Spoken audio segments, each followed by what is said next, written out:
Well, good morning. I don't know if you, like me, were sitting down here and just in the moment and worshiping, and all of a sudden you heard like other voices, right? We can either say, hey, that's the Holy Spirit, or we just may be channeling a radio station somewhere. So if like you hear something and it sounds a little weird, it's probably not me, but just, go to the Lord in prayer, all right? Like we'll just do that. If we've not had a chance to meet, my name is Jason Rumbo. I'm one of the pastors here at Hope, and we are so delighted that you are here. If you are a guest, we know what it's like to be new somewhere, right? Like you walk in, it's kind of like being in middle school all over again. You've got your tray, you walk into the cafeteria, and you're like, okay, I got to pick my battles. Where am I going to sit, right? Hopefully, like you're around friends, right? You're around family, and our hope and prayer is that by the time you leave here today, you feel like you're just one of us. That is something I do love about the people here at Hope. If you have your Bibles, turn with me to Matthew chapter 6. As Micah alluded to and Mark alluded to, we are continuing our look through the book of Matthew. And just to be very transparent, this is like a 3-year study that we're kind of like in sort of the middle, but kind of the beginning, middle stages on. We've got the sermon series planned out to like 2024. So like if you like a good kind of sequel, well, then we'll see you every Sunday for the next several years, all right? We're glad that you're here. But right now, especially, we're in the middle of what's called the Sermon on the Mount. How many of you guys have ever heard that phrase, like the Sermon on the Mount, right? Most of us are kind of familiar with it on some level, right? And it refers to Matthew 5, 6, and 7. And it's sort of Jesus' most comprehensive collection of teachings, kind of all in one place. We like to call it Jesus' manifesto for what it means to be a follower or an apprentice of Jesus. And so he's kind of going through this thing that he calls the kingdom. And his thesis statement for this whole thing starts actually in Matthew chapter 4 in verse 17. And he basically says this: repent, which literally just means change the way you view the world. Change the way you view reality. Change the way you view your life. Change the way you view everything about the world you live in. And here's why. Because the kingdom of the heavens is at hand. Meaning this idea of this heavenly realm, which isn't somewhere like far off in the clouds, it just kind of you go to when you die, but this heavenly realm that's actually in a part of reality we can't really see with our physical eyes, but it's very present. That heavenly realm and our earthly realm, or this unseen and seen realm, are now kind of interacting with each other. And Jesus is like, hey, I'm here to tell you it's not far off reality. It is our everyday experience. And then what he does is this beautiful thing of walking us through what does it look like to be somebody who lives in kind of the both and places. Right? Somebody who lives in this sort of earthly reality that we can see, but also as a citizen, as a follower of Jesus, and a citizen of this unseen reality. And he kind of walks through who gets in or who's in this kingdom, right? That's the beginning of Matthew 5, or we call it the Beatitudes, right? You guys remember the blessed are the poor in spirit, blessed are those, and he kind of goes on and so on. And then kind of he wraps up the end of Matthew 5 and he says, this is what it looks like to be in the kingdom. Then he starts Matthew 6. In Matthew 6, y'all, he goes hard in the paint on kind of religious behaviors and the motivations behind why we do those religious behaviors. In Matthew 6:1, he says it this way. He says, okay, guys, beware of practicing your piety, right, or your religiousness, your righteousness before others in order to be seen by them. For then, okay, if that's your MO, if that's what you're doing, you will have no reward from your Father in heaven. So he kind of starts this chapter off by giving a warning to his followers to avoid the temptation of merely looking good, right? Looking righteous in order to be seen by other people. That phrase, to be seen, is where we get our word theater from. And he says, this is why. Because if that's your goal, right? If you're just doing it for the likes, if you're doing it for the follows, if you're doing it for the, hey man, you sure are a spiritual person, then he says you can expect to not receive any kind of anything from the Father who sees in secret. And then what he does is, that's kind of his setup. And then he kind of goes into these 3 core pillars of Judaism, or ancient Judaism.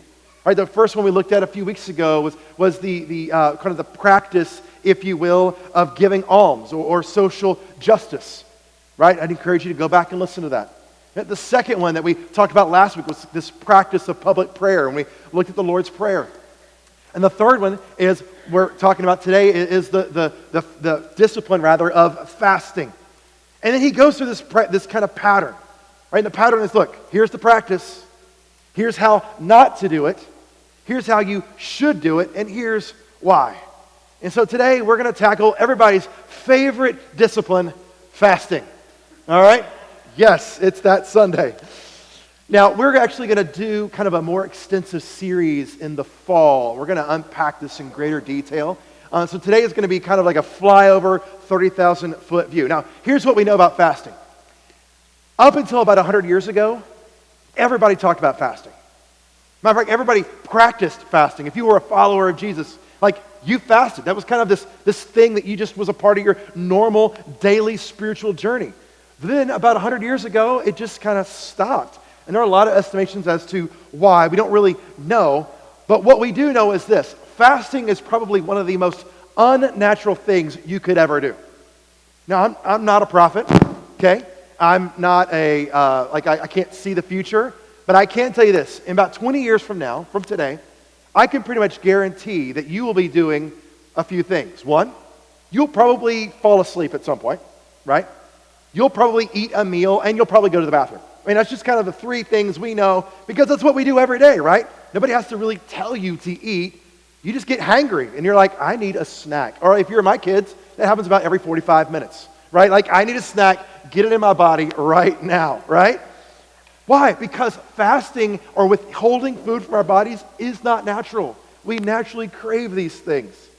But what fasting does is it kind of interrupts this sort of regular rhythm, right? It kind of becomes like a speed bump for us in our daily lives. And generally the idea that we have in fasting is that we do it in order to receive something from God. Now that something, it may be like a word of wisdom, right? It may be an answer to prayer. It could be a healing or something like that. But when we think about fasting, we kind of think through it through this lens, right? Fasting leads to receiving something from God. Scott McKnight, a scholar that I just absolutely love, he says that when we do it this way, he says we engage in what he calls instrumental fasting, right? We use fasting as an instrument to receive something from God, right? Or to get something from God. But when we do it that way, really what we're doing is we're treating God more like a genie than God, right? I do this thing, get this activity, rub the lamp, poof, he pops out, and he gives you your 3 or however many wishes that you want. And I think the reason why is this. It's because really when we think about fasting, or when we talk about, or even when we engage in fasting, we don't really know what to do. Right? We're like, I think I'm doing it right. I'm not really sure. Like, I know I'm really hungry. I think, is that the point? Like, what am I supposed to be doing? It's kind of like when you don't know what to do with your hands, and so you like do this awkward, kind of weird thing, right? Like, that's kind of the way we treat fasting.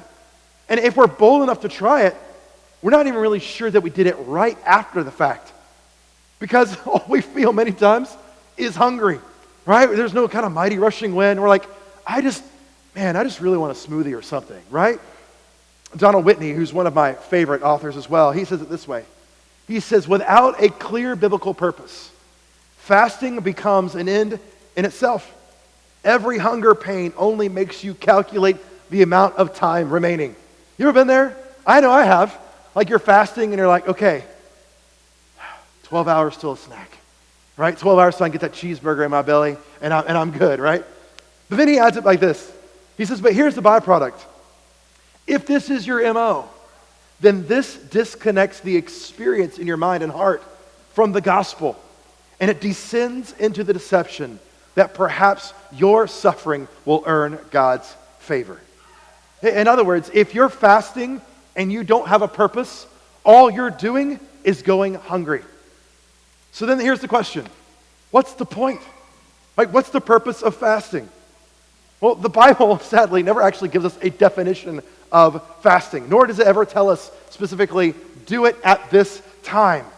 But what it does do is it gives us some examples of some people who've kind of gone before us and done it. And there's really kind of three main ones that we think of. For the first one's in Exodus 34. Right? Maybe if you are familiar with the Bible or the Old Testament, here's the story. Right? There's a prophet Elijah. Right? And he's kind of the prophet in ancient Israel. And Israel has basically abandoned God. Right? They're following this guy named Baal. And Elijah's like, guys, this just isn't going to cut it. You need to kind of like press in and follow the Lord. And so he says, let's have a competition.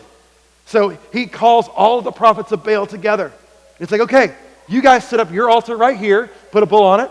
I'll set up my altar over here, I'll put a bull on it, and we'll both pray. And whichever God answers, that's the real God. So he's like, he looks at the prophets of Baal and he goes, hey, why don't you guys go first? So they go over there and they're kind of singing and they're dancing and they're cutting themselves. At one point, I love it because Elijah, he's just taunting the whole time. And he looks at him, he's like, hey, maybe he's asleep. Like maybe he should be louder.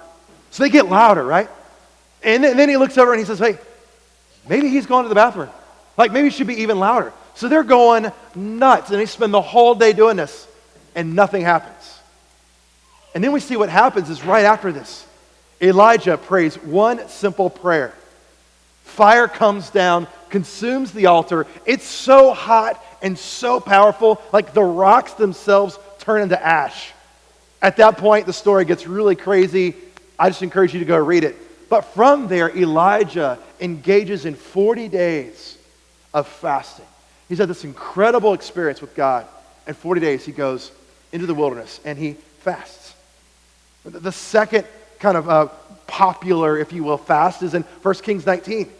Right? Moses and the children of Israel, they come out of Egypt and they go up to Mount Sinai. And as they're at Mount Sinai, Moses is like, hey, guys, we got to go up to this mountain to go worship God. And God's up there, thunder, lightning, you know the whole deal, right? And Israel's like, you go.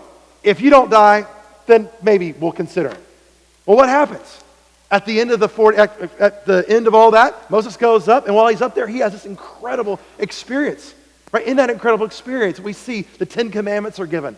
God has this incredible time with Moses, and it's this intimate interaction. And for 40 days, what happens? There's no fasting. There's no eating. Right? He's fasting the entire time. The third time that we know that we see it show up is actually in Luke 4. It's with Jesus. Right? Jesus, he goes to John the Baptist to get baptized. And what happens? The heavens open up. This dove comes down like the Holy Spirit on Jesus. And God says, this is my boy. I'm proud of him. He's my son. And right after that, what happens? Jesus goes into the wilderness for 40 days and he fasts. And we know that he was also tempted in that moment. And now when we take these three stories and we kind of put them under that lens of fasting in order to get something from God, what we see is this. Does Moses really get anything out of fasting? He's already with God up on the mountain. Not really. But what about Elijah? Right, he had this incredibly powerful experience. And then what happens? 40 days, he's just kind of in the wilderness. He doesn't really get anything from God. What about Jesus? Right, he gets this declaration that he is God's son. And then for 40 days, he just gets tempted. Right? Like they don't really get anything from God. But what we do see in these is a different kind of paradigm that I think really helps us to understand what fasting is, why we should do it, and helps us to practice it well. And it looks like this. Fasting is the result of is the response to a revelation from God. I'm going to walk us through this. Tim Mackey, he says that when you kind of look at fasting in the Bible, there's kind of 4 buckets that you can kind of put fasting in. The first one is this. Fasting as a response to God's presence. Fasting as a response to God's presence. This is basically what we saw in those 3 stories. Right? A simple definition of worship. You just kind of think about worship we talked about a couple weeks ago. Worship is a response to the revelation of God, right? So fasting, in a sense, is a form of worship. God reveals himself, and you're like, man, I need to respond to this. The Bible's like one way you can do that is through not eating, right? Sometimes it's singing, sometimes it's dancing, sometimes it's fasting.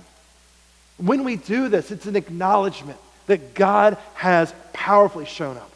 And it's kind of this desire to remain connected to the Spirit of God. This is what we see with Elijah, with Moses, and then with Jesus.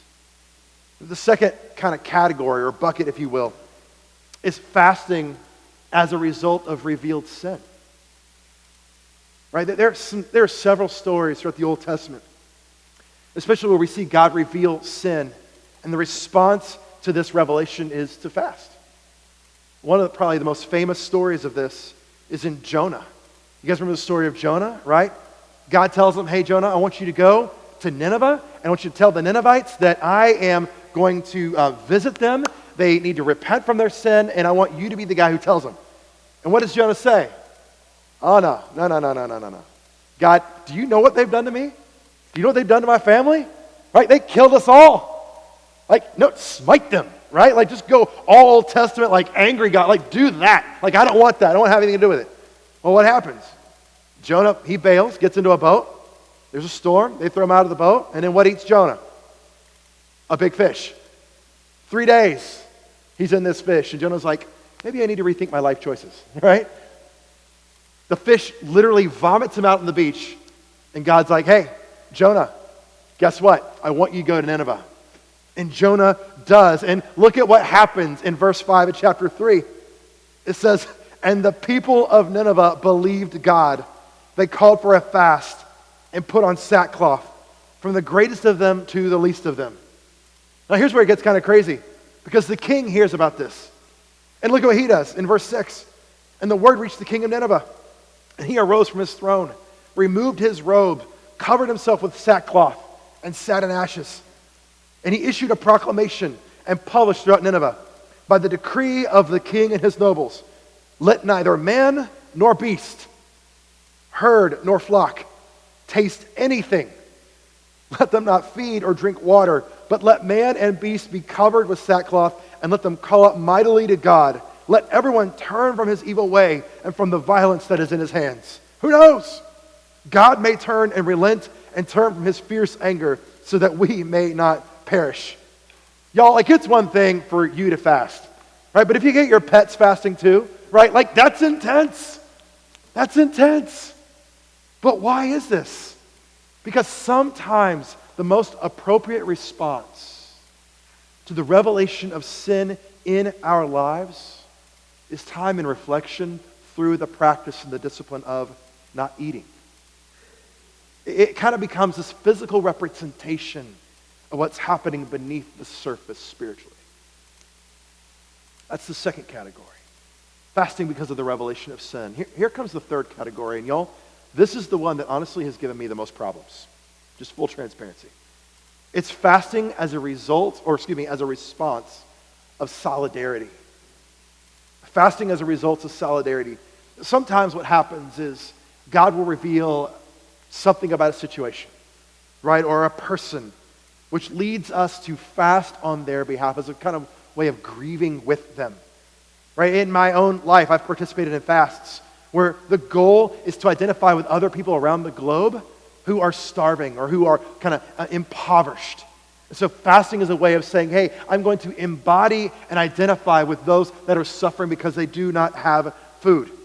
Sometimes it's a way of demonstrating participation of grief with someone who's experienced a loss or a hardship. Right? Somebody experiences a death in the family. They're going through a tough time, and so you kind of fast with them as a way of sort of embodying in your own soul and in your own flesh the grief or the difficulty that they may be having. Sometimes, however, and I think this is the most challenging, you get to Psalm 35. Let's just kind of take a look at Psalm 35. This is David writing.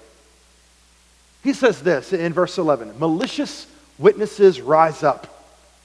They ask me about things that I do not know, and they repay me evil for good. My soul is forlorn. Here's a situation where David is absolutely being ridiculed. Right? He's being slandered, made fun of by people who just don't like him. And how he does good toward them, but they don't care.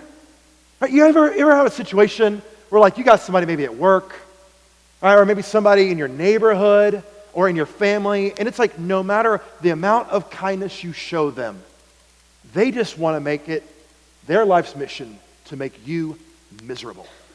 Right? You ever been there? I know I have.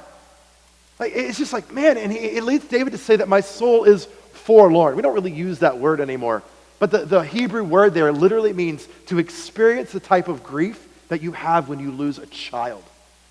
I mean, he is just absolutely wrecked by this. I mean, there's heartbreak, there's confusion, you've got loss. You're like, I don't even know how to deal with this. Why? Because he's been unjustly treated. Now, let me just ask you a question. If this was a friend of yours, right, somebody who came to you and who said, hey, like I've done everything I can to just be kind, right? I've bent over backwards to try to help this person, and they are just maliciously and just with undue foundation, like just slandering me, saying nasty things about me, getting other people involved, what would you tell them to do? I know if it were me, I'd be like, look, you probably just need to get out of the relationship, right? You just need to leave, right? Or kind of our Christianese is shake the dust off your feet and go, right? We'd say things like that, right? But look at how David responds. Verse 13. But as for me, when they were sick, which is another way of saying when they were weak, I wore sackcloth. I afflicted myself with fasting.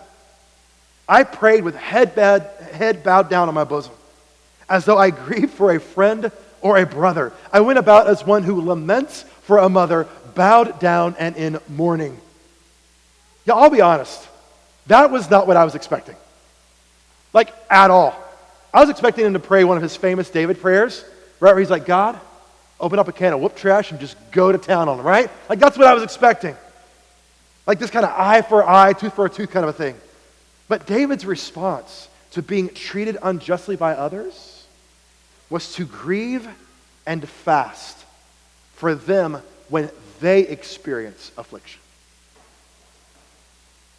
That's not normal. Can we just acknowledge that? Like that's like, seems like varsity level, like apprenticeship to Jesus. That's not where I live most days. He said, I'm grieving for my enemy. I'm grieving for my accuser, the one who has treated me harshly as though I had lost a friend or a brother or somebody who's even lost their own mom. We just kind of let that sink in for a second. Why? Well, he's like, rather than gloating in the weakness or the sickness of my enemy, I'm going to identify with their sickness or their weakness or their brokenness with fasting. Because what fasting does is it produces that in me. And what's interesting is the next verse, we would think his enemies would be like, you know what, David? That's so sweet of you. Let's just be friends. Look at what he says. But at my stumbling, they gathered in glee. They gathered together against me. Ruffians, which I think we should bring back that word, by the way. Ruffians whom I did not know tore at me with ceasing. They impiously mocked more and more, gnashing at me with their teeth. Holy cow. Like, that just is not what we expect. Right? We do kind things for other people, so they'll be nice to us. But what happens to David? I mean, they just come at him. But isn't this the kind of fasting that sounds very oddly characteristic of Jesus? 1 Peter, he says it this way. He's talking to new believers, and he says, hey, for to this you have been called, because Christ also suffered for you, leaving you an example, so that you might follow in his steps. Full transparency, friends. I've really been challenged in this area, especially this week. There's a situation in my life with somebody who has literally been antagonistic, hard to reason with, always trying to find a fault. I've tried logic. I've tried reason. I've even tried bending over backwards in order to accommodate. Nothing. Nothing. And while preparing for this teaching, something really bad happened to them this past week. And when I say bad, I mean like life-altering, career-ending bad. Their world has fallen apart and brokenness and weakness set in. And y'all, I felt the temptation to gloat. I'm like, yeah. I actually talked to somebody one time and they're like, that's God's justice. And I was like, whoa. But you know what I did instead? And I'm not saying this to seem pious. I'm just saying this to tell you kind of this is where my struggle has been. I took a day. I said, you know what? It's hard for me to stand up here and say, we should do this if I'm not going to do this. So I just took a day. And I fasted as a way of identifying and embodying in my own flesh the weakness and the brokenness in their life. And you know what? There was no deep revelation, right? Clouds didn't part. There was no bird that landed on me, nothing like that. But you know what did happen? In a span of about 24 hours, my anger turned into compassion. I was surprised because I was hurt. But what God did in that moment was he softened what was on the inside and said, as you're feeling hunger, pangs now, they're feeling emotional, spiritual, and mental pangs as well. And it was a way of identifying with them in their brokenness. Now, you know what's interesting is this person has not changed. They're still vindictive. They're still trying to, one-up me. But my attitude toward them has changed. There's a love for them that says, hey, bring it. We can handle this. The third category is fasting as a way of showing solidarity, which brings us to the fourth category. And it's fasting with expectation. Fasting with expectation. Scott McKnight referenced earlier, he said, there's a disconnect between our bodies and our souls. Right? We are holistic creatures, body, mind, and soul. And there's this disconnect that is always beneath the surface. So what fasting does is fasting actually reconnects them as they should be. He calls fasting whole body stuff. I love that. Remember, the kingdom of heaven and the kingdom of earth they're overlapping, but we don't often see it. And what fasting does is it helps to unite these disconnected kingdoms in our own bodies. Right, as we are these holistic creatures, what fasting helps us to do is it helps us to get into a holistic rhythm, a holistic tempo with the Spirit. It reveals parts of our lives that are not in alignment or incongruent with the image that we were created to reflect to the world. It's the image of God, right? And how does it do that? Well, when we fast, we are intentionally placing stress on our bodies and our minds. And you know what stress does? Stress reveals the cracks.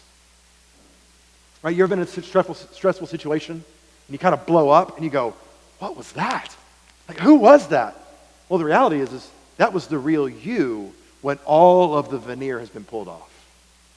And what fasting does is fasting helps to shave off the veneer. It helps to kind of take a belt sander to all the stuff that we pile on as a way of getting to the real version of you. And what comes to the surface, sometimes, y'all, it's ugly. Right? That's like a step beyond ugly. Right? It's just nasty. And you're like, man, what is it? That's the real you that we've been able to hide behind distractions or hide behind this kind of southern hospitality, and sweet tea and peach cobbler, y'all, right? Like these things that we can kind of bury beneath the surface that we don't want to come up. And what fasting says is, let's put a little bit of pressure there.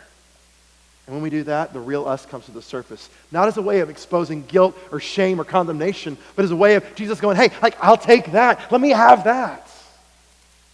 And the more he takes it, guess what happens? We call it sanctification, which is painful, but it's beautiful because it transforms you into the image you were made to reflect. The image that brings true joy. The image that walks in love and in sync with the Father. I love the way Richard Foster, he says, you know what? More than any other single discipline, fasting reveals the things that control us. We are in a season right now in the church calendar called Lent. Lent started about 40 days, roughly 40 days before Easter. And I don't know if you grew up, I didn't grow up Catholic or in the Catholic tradition, but this is one of these practices that I've really come to respect.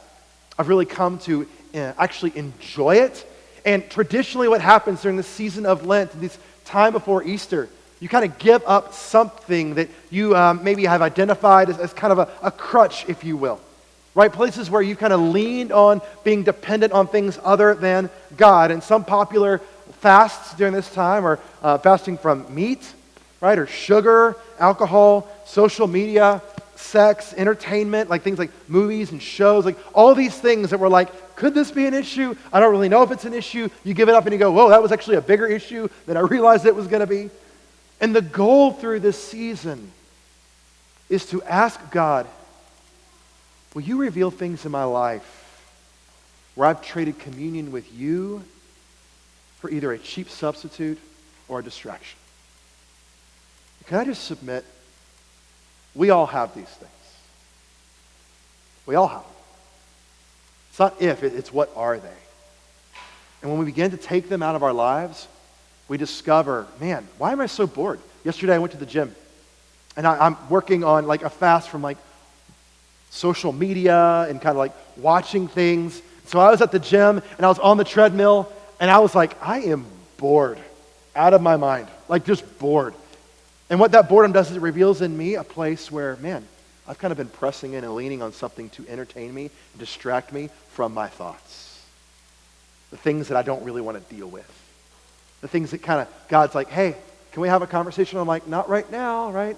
I'm watching this amazing show, Ted Lasso's on, like, let's, And what fasting does from these kind of things, not just from food, but other things, it says, hey, let's get to the surface of let's bring to the surface these things that are going on.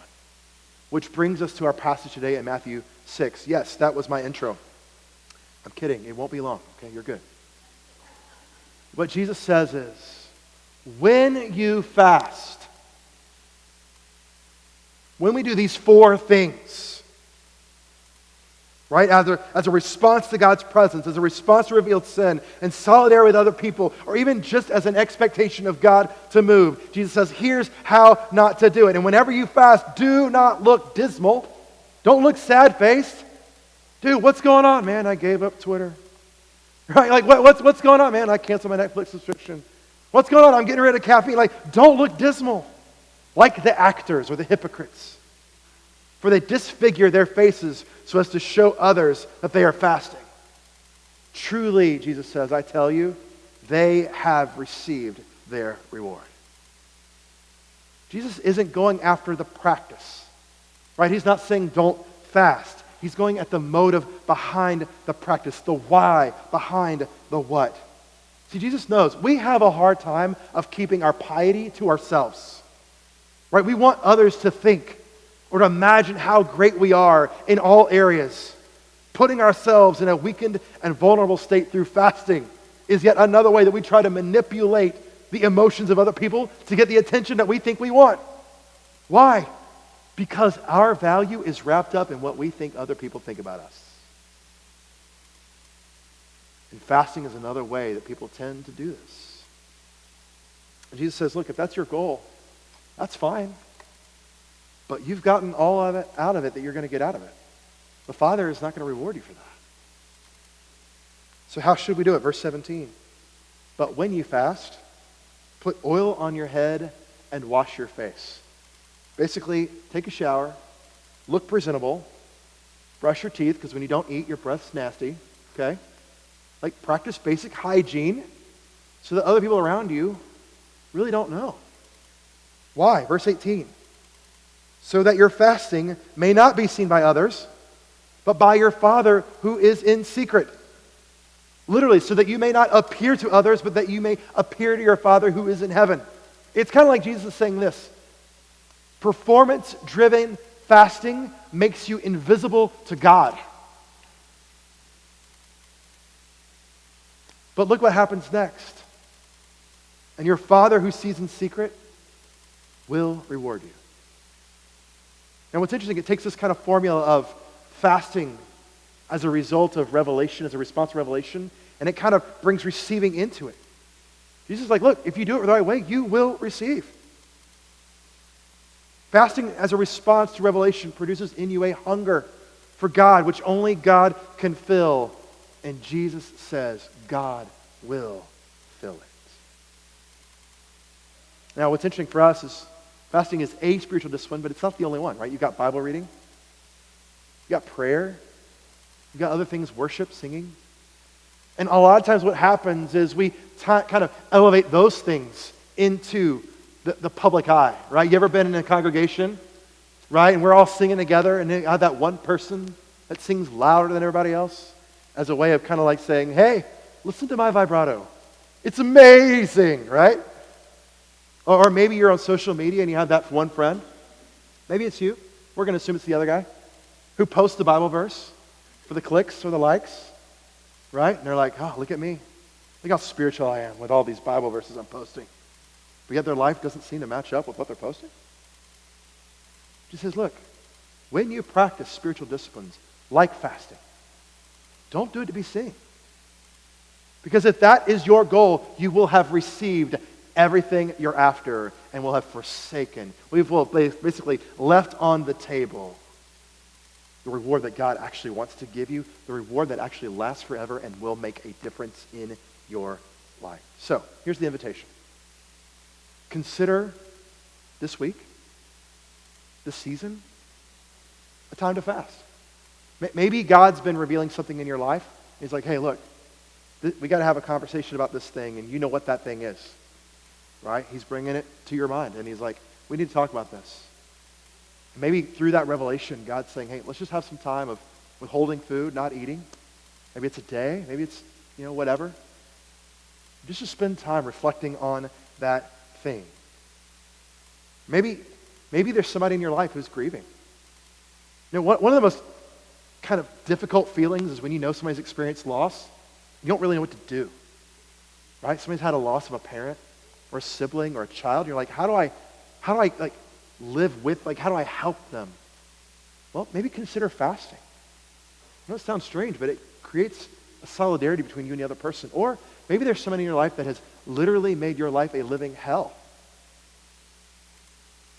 And the temptation is to write them off or just to go crazy on them. What if you considered fasting for a day?